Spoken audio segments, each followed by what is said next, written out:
लोकसभा निवडणुकीचा निकाल लागल्यानंतर एनडीए सरकार स्थापन झालं आणि आता याच सरकारचं पहिलं अधिवेशन म्हणजेच 18व्या लोकसभेचं पहिलं अधिवेशन उद्यापासून म्हणजेच सोमवारपासून सुरू होणार आहे। आपण पाहतोय याच नव्या संसदेच्या इमारतीमध्ये हे अधिवेशन जे ते सुरू होणार आहे।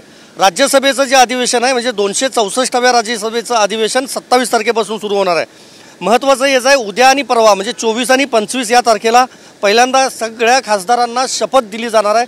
कारण ही निवडणूक झाल्यानंतर हे होणारं पहिलंच अधिवेशन आहे, त्यामुळे देशभरातले जे सगळे खासदार असणार आहेत त्यांना ही शपथ दिली जाईल।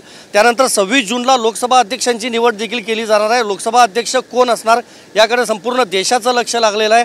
महत्त्वाचं म्हणजे विरोधी पक्ष याबाबतीत काय भूमिका घेतात हे देखील बघणं महत्त्वाचं आहे, कारण एनडीएतल्या काही घटक पक्षांनी देखील लोकसभा अध्यक्षपद देण्याची विनंती केली होती।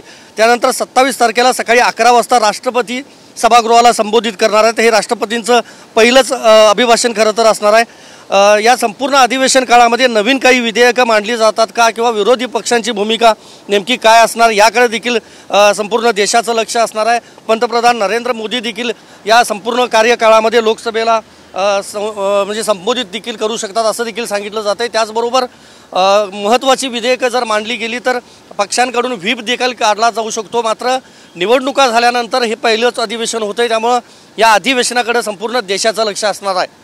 व्हिडिओ जर्नलिस्ट विनोद कुमारसह मी संदीप राजगोळकर, TV9 मराठी, नवी दिल्ली।